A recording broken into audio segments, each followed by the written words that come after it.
Hello, all. This week we'll be discussing the latest movie from Benny Safdie, The Smashing Machine, starring Dwayne Johnson, and we'll also be jumping into some news and other bits and pieces. So stick around.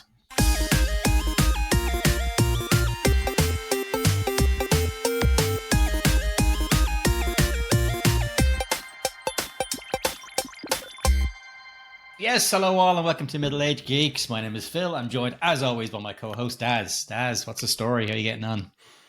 I'm good, man. Good. Back from a hike, which I'd love to say was lovely and revitalizing, but it wasn't. I was lugging camera equipment up and down a mountain for 4 hours and trying to fly a drone in 80-kilometer winds. That was pretty fucking fun. Yeah, but I'm knackered and my socks are wet. So how are you? I'm grand, yeah. The wind doesn't bother me, just mainly because I wasn't up a mountain. It's great drying weather out there. Great drying, as we might say. So yeah, look, let's jump into our news and get these sections out of the way before we move on to our main stuff. So, has any news jumped out at you? I know last week we were just skipped over some stuff. So Yeah, we skipped over the PlayStation State of Play, which was pretty good. Like I kind of skimmed through it. I don't know if you actually watched it in full, but it kind of started off with the Housemarque follow-up to Returnal, Saros, which is exactly what they kind of said it wasn't. It's not a Returnal sequel or whatever, and it looks exactly like Returnal. It's like, looks great. Gameplay looks fantastic. I don't know if you played Returnal back in the day a few years ago. I had played it, and then I got it. I think it was on the whatever the I downgraded my PlayStation subscription from whatever one that was included on, because it's free on it, I think, and I was like, nah, fuck this, I'm sick of them. So I must sign up and give it a go. But I love your man Raoul Coley, who's playing him. Yeah, he's such a brilliant. Yeah, and he's such a big geek himself. Like, he's a massive gamer. Yeah. He's a great actor. He's very funny, but he's a huge gamer. And I think he would have thrown us all into this. So I'm looking forward to getting my hands on that. But it looks fantastic. You should definitely play Returnal a bit more if you're into like Silksong and Hades, because it's that kind of roguelike game, or roguelike, where for me, I really enjoyed Returnal up to a point, and then it's just like, oh, fuck this shit. Like, it's just too hard, and just the reward is just, it's crazy hard. Like, it's just, you have to be absolutely peak gaming level, and if you fuck up, it's 3 hours of your life undone, and you do it again, and yeah, fuck that. But yeah, that looks good. I probably won't play it. The other one, obviously, the big one was Wolverine, and finally getting some gameplay. And look at that, obviously Insomniac's follow-up to Spider-Man games, and that looked fucking brilliant. It's vicious, like, oh my god, like, because you're wondering, like, are they going to go full on like rated R 18s level? And they do, and then some. There's bits where he smashes, he's ripping somebody with his claws in the chest, and then just uppercuts them like adamantium claws under the jaw, straight up through his skull, and just going, yes, fucking please. And then I think he just rips his face off. I was wondering that, because I was thinking, okay, because we've played the three Spider-Man games, if we consider Miles Morales, and you're not killing anybody in that. Even the guys you throw off the side of the building, I think, get stuck on by webs or whatever. But like I thought maybe with this, I was worried they were going to go where your enemies would only be robots or something like that, where it was okay to slice them up, but you'd never see any blood and guts. But man, this is gory as fuck. It looks awesome. Yeah, dying to play that now. Yeah, that's out next year. So watch the space on that. I don't think there was that much else in that tickled my fancy with that State of Play. I just kind of skimmed through it with those bits. Some other news. One battle after another from last week that we gave ridiculous praise to, which is a really great film, and we wanted people to go out and see it. And I think it made, I'm not sure what it made total globally now, but in America it made like 22 million opening weekend, which was pretty poor. It's one of Paul Thomas Anderson's better kind of movies in terms of box office, but this cost a considerable amount more. And it just, when you think of people complaining about franchises and sequels and all this stuff, and crying out for fucking original content, and then one comes out and it's fucking brilliant, and no one goes to fucking see it. It's just fucking mind numbing. Yeah, so yeah, hopefully that starts to do a little bit better. I think it's made like maybe 40 or 50, maybe plus globally. But yeah, it's unfortunate. And then because it was a decent sized budget. Yeah, exactly, and it's just unfortunate, and with a superstar name with DiCaprio involved, it's a shame. But the last bit of news then, Xbox continues to dig its grave. I think this might be the end of Xbox completely. They are increasing Game Pass up to like $30 at €30 or something like that. And got an email and just like, what the fuck? Yeah, I cancelled mine straight away. No, yeah, me too. Just like, and oh my people god, are cancelling all over the place. Like the website crashed from people trying to get in and cancel. Like fuck off. And then they sent some like they said they come out and tried to justify it and stuff. Like fuck off. Yeah, they're behind the scenes, and their bottom line must be taking an absolute clusterfuck of a hit after acquiring like Activision and Blizzard, whatever was it, 70 billion or something. Just like what's the most colossal fuck up in history, in gaming history. But yeah, that's been cancelled like across the board, and no one's paying 360 fucking euros a year just to dabble in and play games that may not be on your radar. That's the kind of way I would use it, which is a shame because there's some gems I've found on Game Pass over the years, but that will happen no more. But yeah, that's pretty much it news-wise for me. How about yourself? Not really anything extra, Daz. I did want to say on One Battle After Another, I was reading something the other day about Giovanni Ribisi getting a thank you in the Oak, and the reason he got a thank you is that he apparently is huge into analog cameras, analog filming and stuff, and he as a pastime he restores them, and he loaned some of the cameras to Paul Thomas Anderson for the VistaVision, obviously, VistaVision. So it was some of his stuff. So he did like consult and supplied some of the cameras. Isn't that cool? That guy gets cooler every time. Yeah, wow, and I cool. Because he's been doing DP on a few movies now. He's transitioned into that because he's got so into it. And that movie I mentioned to you before, with the Strange Darling, that I really enjoyed. Like apparently he was the DP on that, which I hadn't realized. Oh, that's class. So yeah, so there's one for you to check out anyway if you weren't going to. Apart from that, nothing really. Just a couple of releases that are coming out. Kill Bill: The Whole Bloody Affair is getting a theatrical release finally over here, because we never got it. Like I think some people got the screening and stuff of it, but it was never fully released. Yeah. But this is like the full, both movies together as one movie, like animated sequences and stuff into it. That's what Tarantino said. Like I made it as one film. Like this is where you're supposed to see it. So that's me fucking booked. That's in December. And then for any of our listeners, I think I mentioned last week, Sinners is my favorite movie of the year.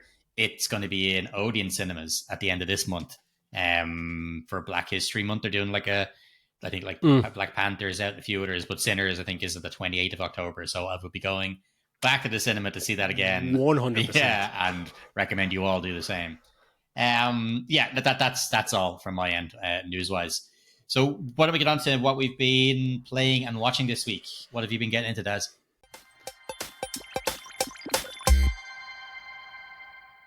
Watching wise, not a lot. Not watching any TV stuff. I did watch Into the Spider-Verse with my daughter last night because I thought she was finally of age to kind of understand it.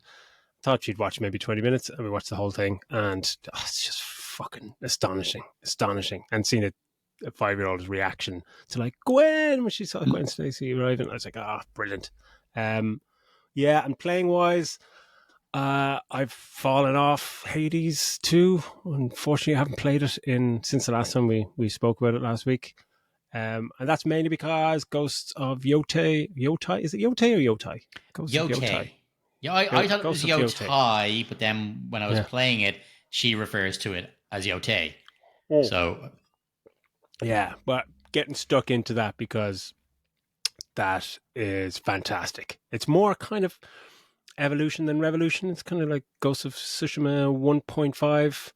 It's ticks all the boxes from the first game, but the graphics are sublime. Like it's just a fucking gorgeous game.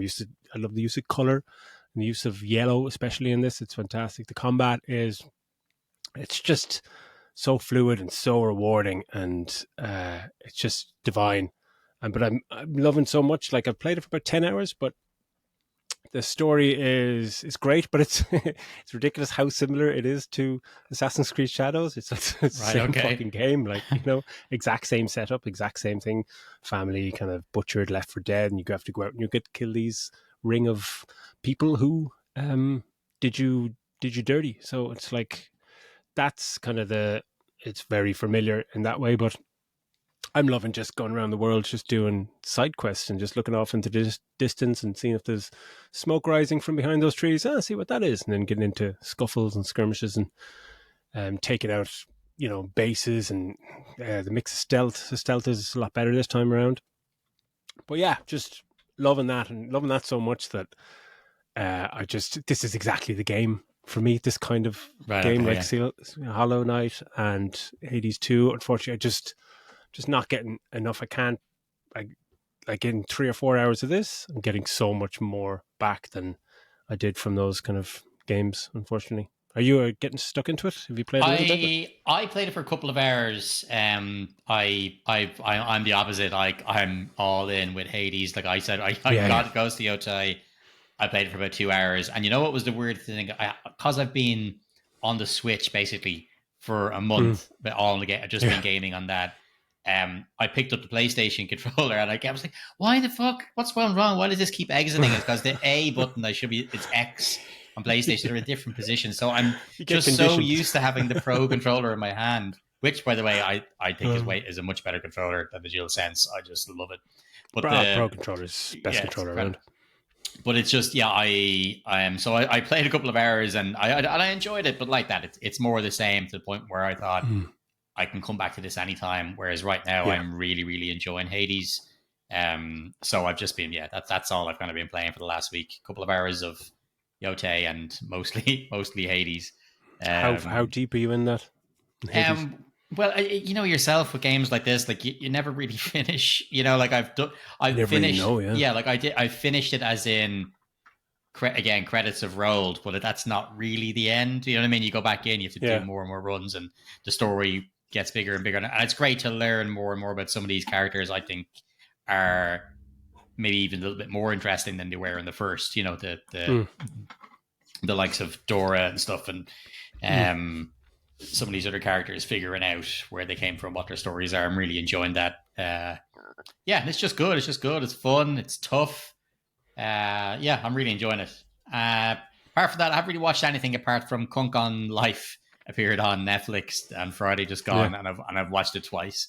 I absolutely love Diane Morgan, man. It's just like laughing out, like sudden bursts of laughter, scared the shit out of the dog kind of thing. Like just really, she's just absolutely fantastic. I don't know how many takes they must do.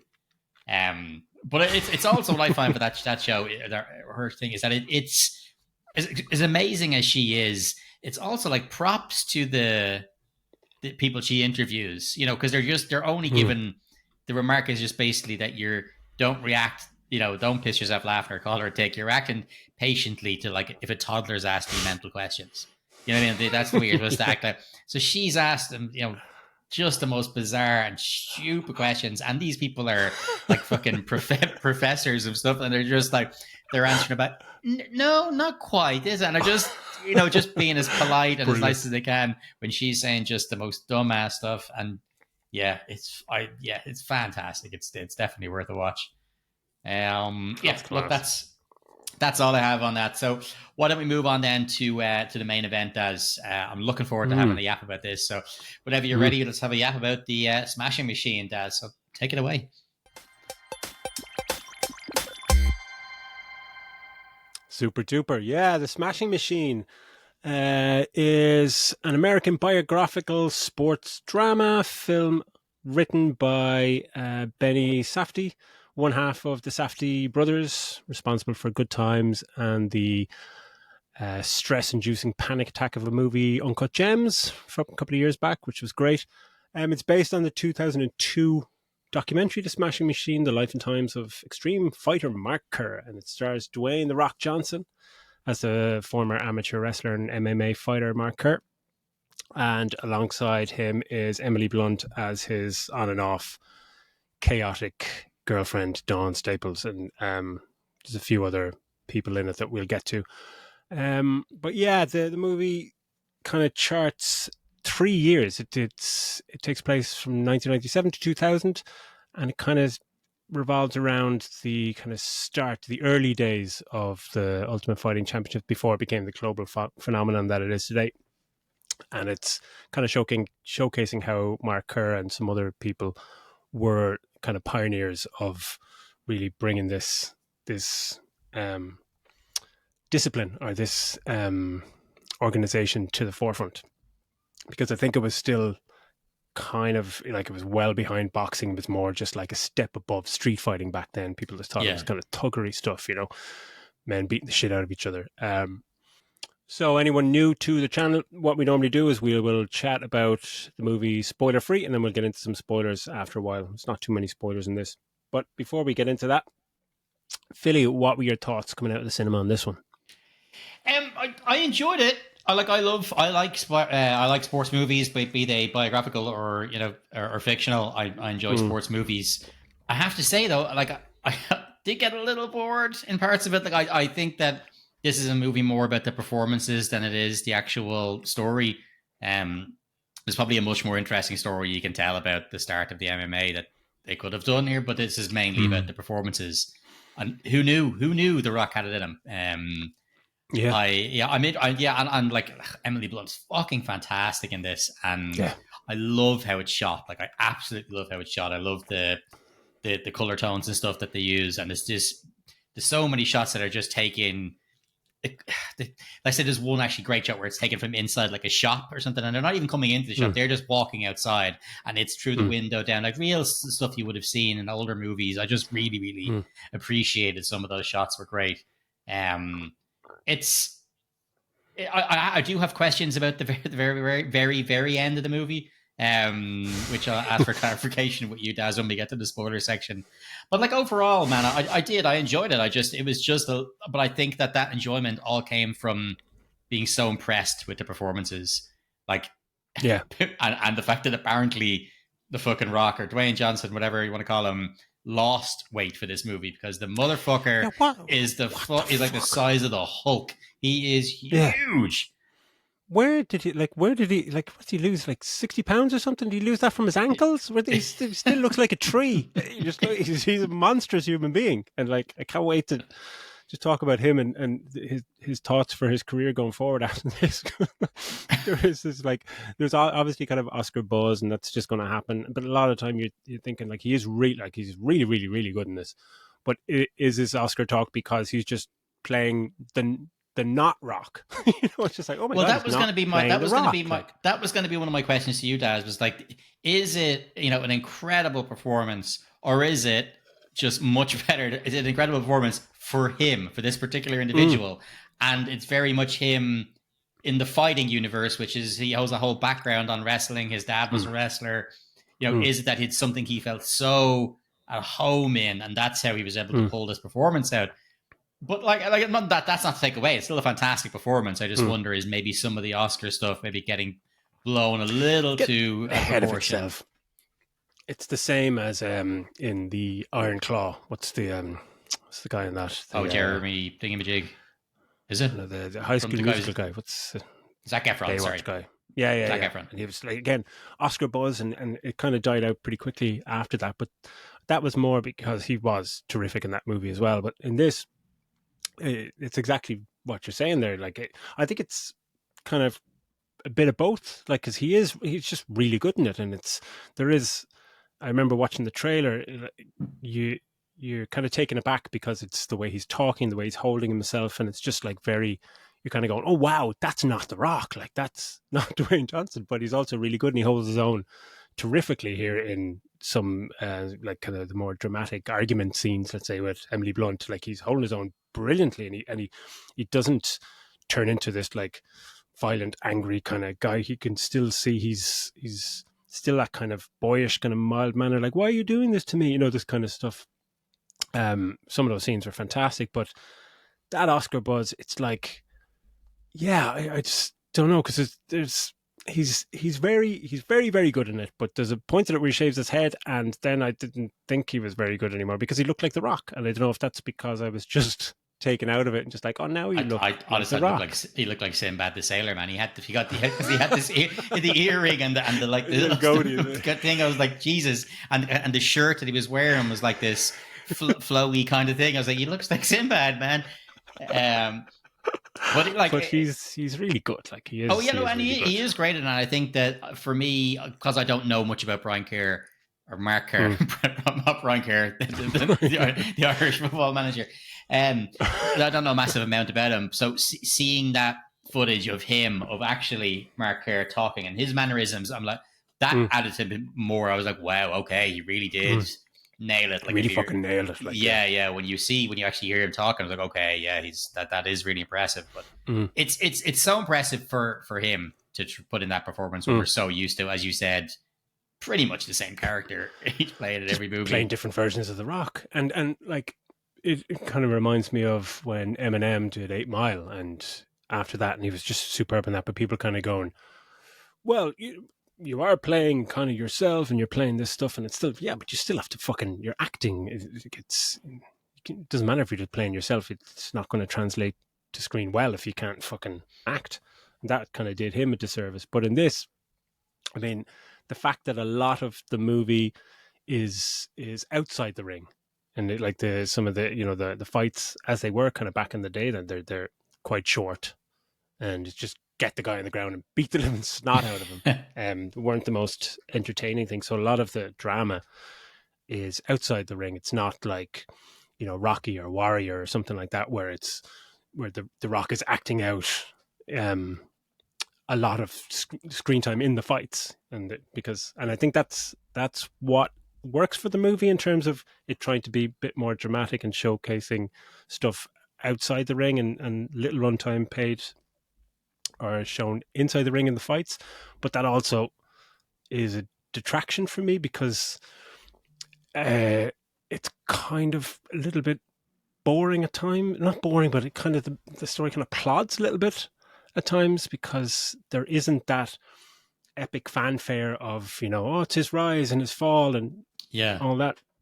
And I guess we'll get into script in a bit, but yeah, no, I thought The Rock was just, yeah, really good and held his own fantastically. And like, Mark Kerr is kind of a wildly contradictory character anyway. He's like this brutal, violent guy inside the ring, but he has that kind of, and he smashes down, he breaks 2 doors in this fucking movie very easily. It's just like, well, they made of fucking paper. Oh, he tears that door apart like a fucking Rivita cracker. Like, it's just nothing. Yeah.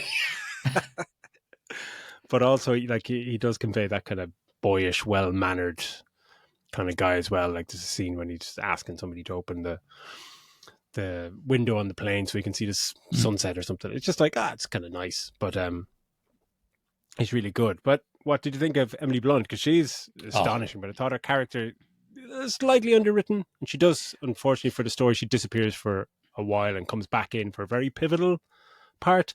But we haven't seen her for like 50 minutes at that point. Yeah, but she's amazing. I don't know the real life I think it's Dawn Staples, but this character seems you know, possibly bipolar, and there's, like you said, yeah, it's not, we don't get enough really about her background to show, like, all of a sudden we start seeing that bipolar nature of her. But I thought that she was fantastic. Her different moods, her mood swings and stuff in it were just like, wow. You know, her reactions is one that when she has taken the photo and stuff of him in the dressing room, and she's crying, and it's just, you know, it's beautiful, and it's sad because of what's happening and what she feels is happening. But you really feel that volatility and the change up from, you know, from people who unfortunately have that condition to being manic 1 minute, you know what I mean, and then completely down the next. And it's just, you see that with her performance. She's, you know, they're getting on completely fine, and then something sets one of them off, and all of a sudden it's fucking, over the top thing, Mm. and then it's makeup time, and it's so volatile, and she's just fantastic. Her able to switch it up is incredible. I thought she was fantastic. Really, really great. What about you?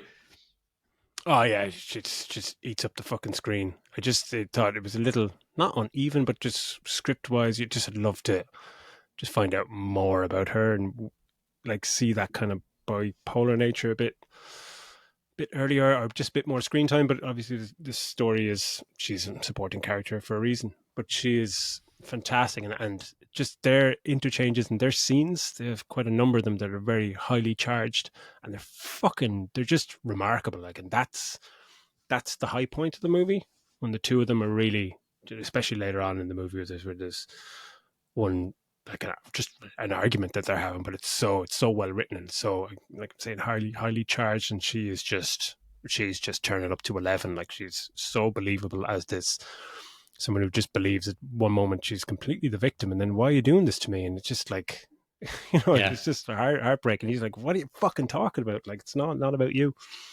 But just on on The Rock there, before we get sidetracked, I kept thinking about this, about Dave Bautista and his trajectory when, he wanted to do more serious roles. He didn't want to do the action stars of the comic book and the big beefy guy and stuff. So he just lost a lot of weight. And that's what I was expecting going into this. I thought something was going to happen with the story to tie in with those. The Rock has lost a lot of weight for this movie. He seemed to get bigger as the movie went on. I don't know what the fuck was going on. Where is he did they get that wrong? Did he put on fucking weight? But like, because there's just these moments, and it's like when you see it in wrestling, and there's big giant people and big fucking giant thighs and stuff. And when you see him just walking around a dressing room after a fight, normally in his little shorts and his thighs, that like he can't walk straight because one thigh has to get out of the way of the other one. It's just this weird kind of fucking cowboy giant legged fucking thing or whatever. But when I was thinking about that, Dave Bautista doing his kind of weight loss, like, obviously The Rock has always been wanting to do more dramatic stuff, and after he did Get Shorty, he got a lot of plaudits on that because it was a more comedic thing and less Rock as well. But he was just a bit funny in that movie. But in this, I was thinking, what role are you going for? Like, if you lose 60 pounds and no one can fucking tell, like who are you going to play? Like, you can't play a doctor or a pilot or a dramatic thing because you don't look like a real person. Like, no one who has a real job can dedicate fucking 40 hours a week to turn themselves into a giant fucking tree. Like, it's just... And he's not getting any younger to be playing those kind of stars either. Like, I mean, the things of that UFC starting up, you could have older fighters could be like, as they said, towards their end of their career, but they can they could do it in this sport. And obviously now they probably get the shit kicked out of them because the sport has really kicked off, MMA and or UFC, whatever. Has really changed up, but I don't know who he's going to play, as you said, Des, unless he does because you could think of other stars or other roles where it's a sports thing, or it's like Lou Ferrigno, or he's playing someone like that, and you go, okay, yeah. But the thing is, now that he's getting older, there isn't going to be as many roles for a gigantic dude if you're playing a biopic or whatever you're trying to doing. Yeah. So yeah, it's a very good point, but.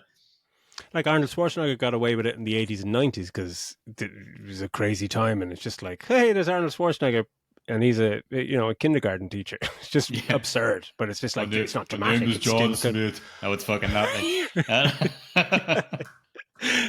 Yeah, you're a fucking assassin, you fucking lunatic. But yeah, it'd just be interesting to see, because he can only really play fighters or something where someone has a reason to be a monstrous human being. But yeah, let's move away from. Before we move away from the cast, we've totally skipped Ryan Bader, who I think is a real fighter. You can tell by his ears; he's got those kind of cauliflower ears. That's right? Because he looked so familiar to me when I was looking. I was like, I'm fucking sure I know him somewhere, and then I wasn't sure. I was like, he's obviously not playing himself because the thing is set 20 years difference. Was like he'd look like that's where I know him from, I don't know a massive amount about fighting. I know your man Usyk, that guy, he was playing a character in this. He was the guy who the whatever he is he What is he Russian? Is he in this? I can't remember the characters. Whatever. Yeah. Anyway, Yeah, Russian guy. yeah, I do. I recognize that name, but I wouldn't be massive on the Yeah. sport, so I'm not sure. But I think you're right, though. I think he is. I think he is a fighter. Yeah, but he was really good. Like same as you, I thought I recognized him from somewhere, and I thought, is this somebody, did he beef up for the role or something like that? But it's just those ears that have been, cauliflower ears or whatever they call it, from being in fucking grapples for 20 years. Yeah. Kind of gave it away, and it's just like, yeah, he's really good. And there's a couple of other people kind of scattered around the place that are. I think it's his enough. first acting performance, which I think is really impressive. Yeah, like it's very good. Yeah, really good. Yeah. But I guess getting stuck then into the script, which is probably the most important thing to chat about, because it's kind of a strange one, because it's not your typical biopic, charting the life like a Raging Bull or something like that, or it doesn't have those epic kind of fanfare fighting moments like Rocky or Warrior or something like that. It kind of does something different, which is to be applauded. But it does kind of plod along at times when you're going, as you said perfectly at the start, there's definitely, you could have this character and showcase a bit more, make it a bit more interesting around the time that it is, because it's very important time and pioneering time for the franchise and all that. And I just thought it was kind of a series of moments. And the fact that in the trailer, and this is why I thought the weight loss thing was going to come into it, because obviously, like, part of this pivotal moment for him as well, it's great because they really get across that he has won so much in the start of his career and he just cannot entertain losing. And that's a really, really interesting thing that they go with. Like, how do you deal with loss? And when he does lose, he starts, he kind of falls apart. And there's one fantastic shot, which I was going to say in the cinematography bit, but when he leaves the ring after his first loss and the camera just stays stays behind him all the way kind of into the dressing room, and he just sits down, just bursting into tears. I was like, I almost applauded in the cinema. You're just going, fucking hell, that's just fucking brilliant. And that's another bit of The Rock, like, he cries really well. It's just so vulnerable. It's a side of him we've never seen before. But him getting beaten is something, because we've talked about this before, and we've taken the piss of it. Yeah, he's not normally not supposed to get beaten. It's like, sorry, but fucking choice, because this is a true story. So and are you sure I can't win? Yeah, so it's so strange to see. Let's do an alternate reality where he does win and he gets the girl and all this other shit. But and he can also fly. Yeah, it was it was great to see. It was great to see that, man. Yeah, and he did it so well. And I think you see in the trailer the hospital bed as well. He pulled the covers up to his eyes and stuff like that. And it's just, there is something, heartbreaking about that. This gigantic, size of a man and him just being broken. And it's like there's a lot to love about it. I just like I think there's just this flatness about the movie itself that just. And a lot of that, bummer. Yeah, a lot of that comes from, like, in the trailer, it sets up his opioid addiction that, after taking these obviously unregulated fucking painkillers back in the day, and becomes addicted to it. And there's a good 30 minutes in the movie, 30, maybe 40 minutes in the movie, that's excruciating, where you see him just lying to himself and just really been out of it and just being completely addicted to this fucking painkillers. But then, I don't know if that's just not a spoiler, but he kind of, there's a bit of redemption to it where he kind of kicks the addiction, but that's it. It's like, then it doesn't rear its head again ever, and we just kind of continue with the movie, and it's just like, I know it's a true story and everything, but is that how it happened? Did he kind of go, right, okay? Time. They spent so little time just on like, it, and just the trailer sets it up that I thought that was going to be such a pivotal part, but it's kind of centrally in the movie for about half an hour of a 2-hour movie, and then it goes back into him kind of trying to come back from the loss and dealing with loss and all that, which is interesting enough. But after that, like the last kind of 40 minutes and the last act in particular, I completely just zoned out. It's about a fight tournament and stuff like that, and I just couldn't really give a shit because it's not set up. There's no payoff to the end of this. It just kind of plods along from then, and that lost me completely. How about yourself? Yeah, no, I get that, and it's. I don't think it takes much to make that ending, be way more kind of, I don't know, uplifting or built up into this big fight. Like even when a fictional thing, like you look at say, Creed, with Michael B. Jordan and him, losing the main fight. So in the same way Rocky did, but it doesn't matter. There's so much built up, so you're building towards this big night that it's not really about the winning or losing. It's about the fight. It's about what happened on the night. But this was kind of almost like a montage. We were getting a voiceover, basically the narrator commentator is telling us what's going on rather than it actually us being involved in it or seeing the actual fight and going, okay, and it was more like just talking over, and if he gets through this he'll be facing so and so, and then bam, we're already on to that next fight. It was just like a clip show of stuff, and it just wasn't super interesting. Like I think for a movie that's about fucking like fighting and beating the shit out of people,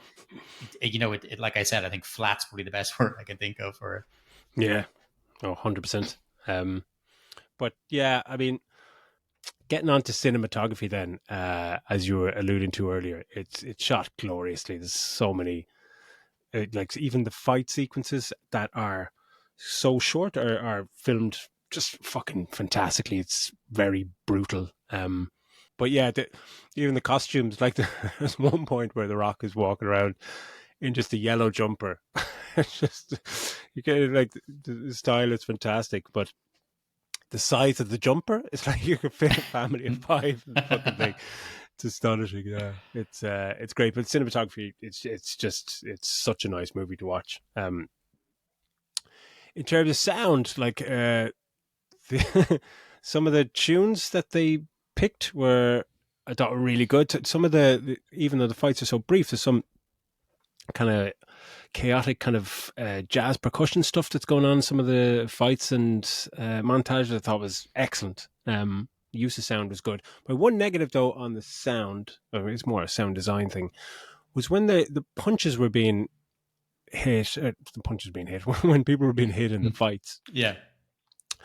It's like every punch you could almost hear like a cracking of knuckles in every punch, and just like I just felt like that was slightly overdone. It just kind of pulled me out of it a little bit. It just made me think about like something like Fight Club, where it's so brutal and visceral and fucking, and the sound design is amazing, but the punches just feel like kind of just bare knuckle slaps. But in this, it just felt like someone kind of found this amazing plug-in of just cracking knuckles and just laid it over every single fucking punch.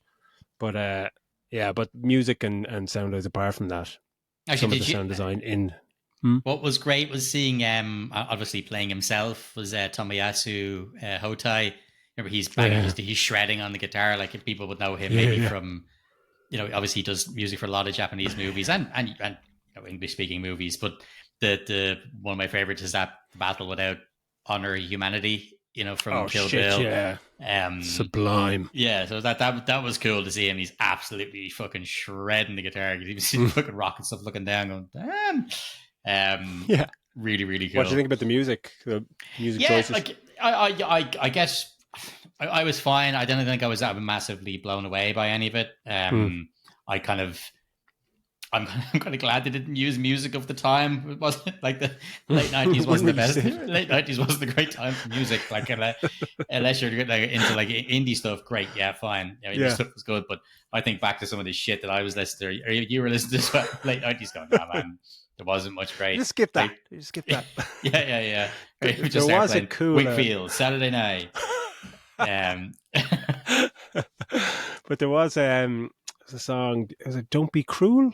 Don't be. Oh, cruel. They did. Yeah, there was a remix of. It was a different version of the remix of something that I was fucking. I really enjoyed that. That was fucking cracking tune, and that was a really nice point in the movie.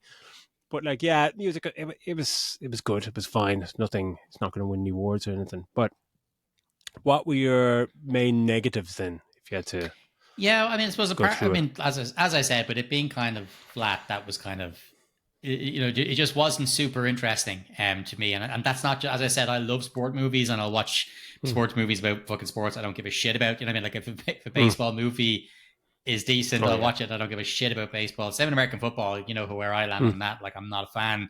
I find it boring, but I've watched so many fantastic American football because there's ways of making stuff like that appeal to everybody. Whereas I just felt for something that's about the almost the pioneering of this sport and what a violent sport it is, how much more you could have gone into. We could have seen more about the people who were protesting it at the time and wanted it, cancelled and not to happen. I would maybe see a little bit more of that. I'd like to see more of their relationship at the start, maybe before he starts becoming this, a big, whatever, a star in UFC. There's just stuff like that. I think that could have made it a much more interesting movie. And this is not me. I'm not saying it's a bad movie. I enjoyed it. There was times where I was just going, this is flat. This is like watching. It's like watching a documentary. It isn't super interesting. I know you're saying this is based on one, but it almost felt like a little bit of a factual retelling of something that you'd watch in a documentary rather than a dramatized version. But yeah, that's that. And then when we get into the spoiler section, the very, very ending of the movie, because I'm a little bit confused. But that's my main. Yeah, my main negatives kind of come from the point where The Rock shaves his head, which is about maybe half an hour from the end, and that kind of last act is just plodding, and it's the part that has the most fighting, and it's kind of like it should be more interesting, but it hasn't built up. It's this tournament kind of comes out of nowhere.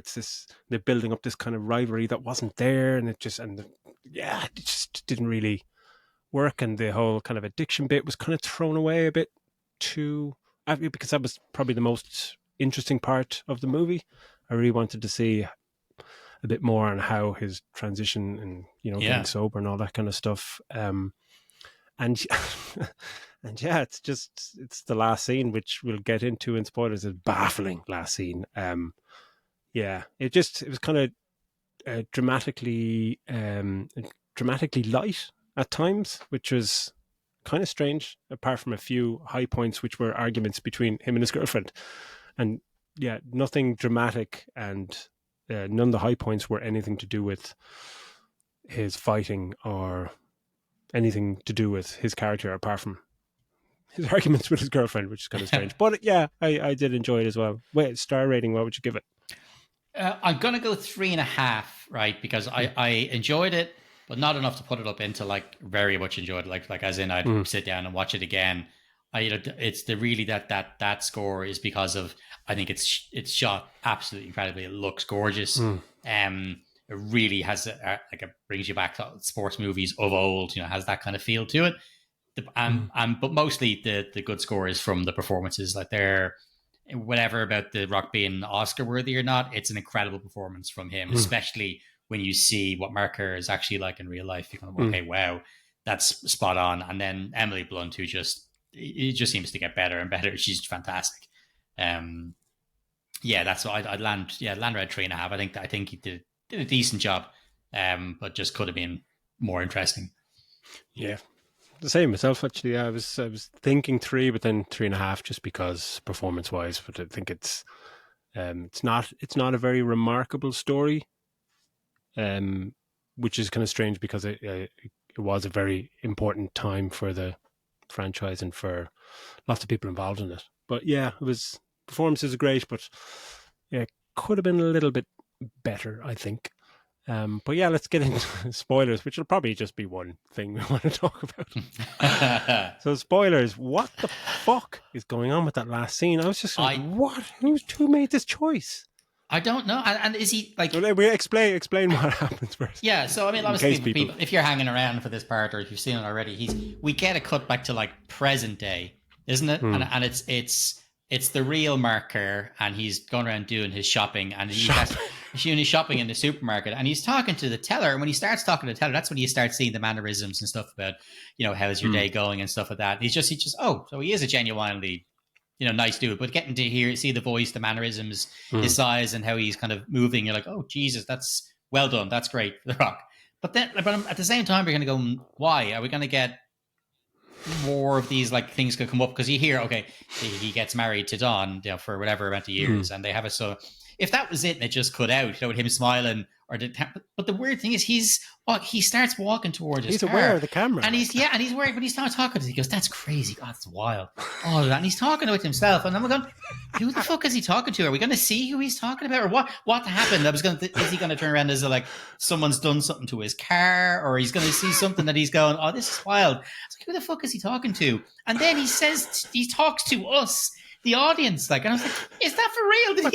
What does he say? He says, like, thanks, guys. Yeah, I was like, talking about, did he just break the fourth wall for no reason? Like, why is he talking to us? Why is he? I'm so baffled by it. Like, it's such a weird choice. Like, to have him walking across, yapping away. God, I can't believe that. That's wild. The fuck is he talking to? It turns out it's us. Like, it's like he's commenting on the fact that it's wild that a camera crew is following him around it now, or that there was a movie made of him. Is this the most meta thing of all? Like, I just maybe nobody told him the movie was happening. Like, just.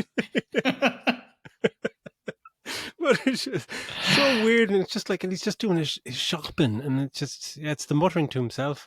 Like, this is so crazy, and just like, what? Is it like talking? It's like why is this happening?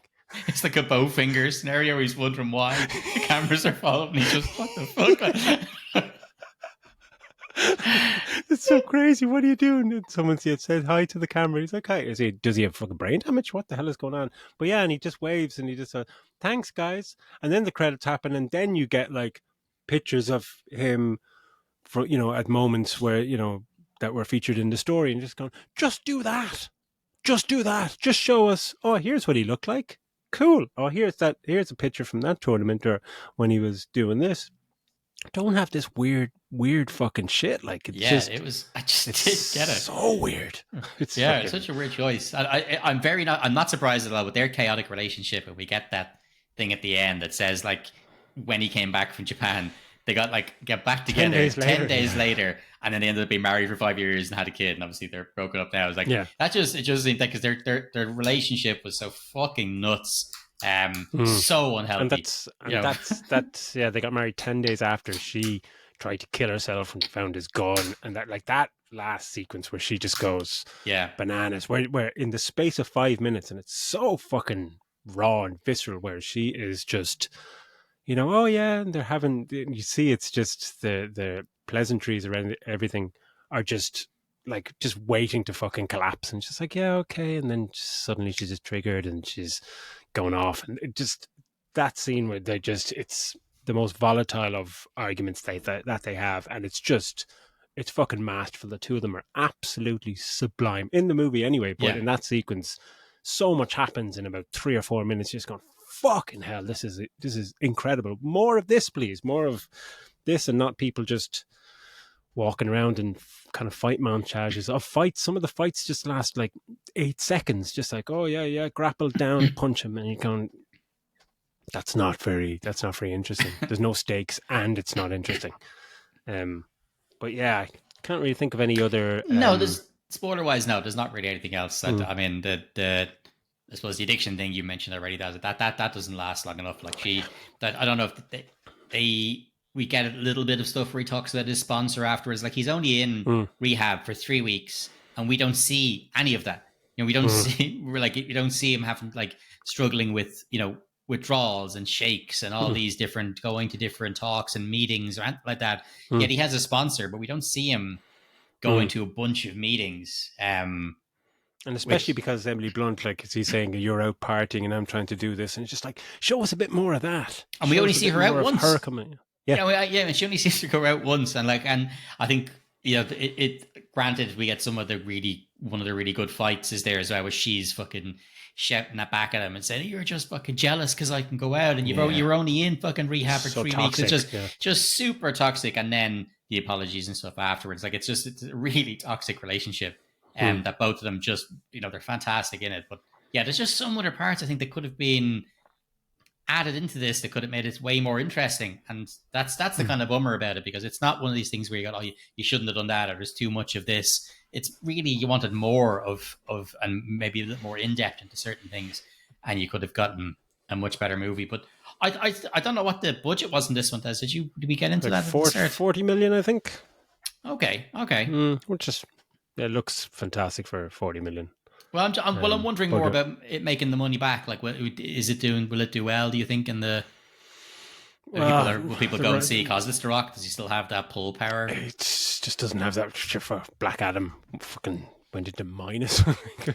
Fucking hell! He's not the most bankable star, I think, ever. But yeah, like you'd like to see it do well. Yeah, but yeah, it's good movie, but a little underwhelmed. I was neither overwhelmed or underwhelmed. A lot of the time, I was just whelmed. I think as we were yapping there, Daz, I had a quick just jumped onto Box Office Mojo just to see, and so it has it down as being domestic. They haven't got the overall figures, but the domestic, it only made 2.8 million the weekend. Oh fuck! Yeah, all right. Yeah, so quite low. So we'll see how it gets on. That's not good. As the weeks go on, and maybe different release. Interesting.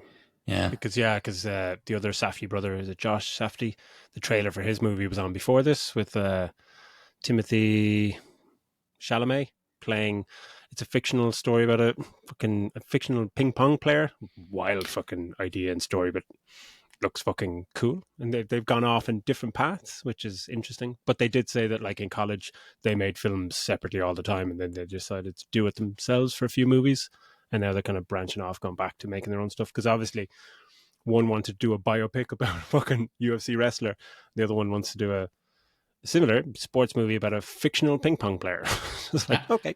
Actually, just on that, on this is off topic slightly, but just before we finish up, did you see that A24's latest director? I fucking can't remember his name. He started making the movie that's being released at the moment when he was 19. So apparently he's a big YouTube guy. Something it goes by the name of Something Pixels or something like that. I think it's called. And yeah, he's coming out with some movie. It's called The Back Rooms. So Kane Parsons is his name. So I think maybe it was Kane Pixels or something on YouTube. Yeah. But yeah, so he's taken on. He's like the youngest director A24 have had. But like the cast he's got for his movie, it's like a found footage horror. But he's got like Chiwetel Ejiofor is in it, and Mark Duplass and a few others. And like, fucking hell, like it's fair play. What the fuck? Yeah, like so he's writing and directing it. So I'm really interested to see what comes of that, because like found footage can be really hit or miss. You know, I've only seen a handful of very good ones. Yeah. So that's the problem. Yeah, but like fucking impressive to be bringing out a feature film for A24 when you're making it while you're 19, directing actors of that caliber. Like. Yeah, not jealous at all, dickhead. But yeah, that's our review of The Smashing Machine. Go see it. Excellent. This is brilliant. That's great stuff, Daz. Thanks for taking us through that. It was an interesting one to chat through. Yeah, look, as for you all, you guys, thanks for sticking with us, and thanks for doing your liking, subscribing, keep all that good stuff going. I think we're probably going to do Tron Ares next week. Oh yeah, because absolutely. it's kind of between that and Good Boy and whatever about all of horrible shit I watch, the movies and stuff. If I see a dog upset or someone upsetting the dog, I'm going to burn the whole cinema down with me inside it. Like, so I'm just skip that one, and we'll just go straight go for Tron Ares because it looks fucking rad. And apparently, Jared Leto was a bell end on set. He wouldn't let anybody refer to him by his real name on set, because of course he wouldn't. So yeah, so what a toolbox. so Should be fun. That'll be fun to have a chat through. So yeah, look after yourselves, and we will see you on the next one. Take it easy. Ciao.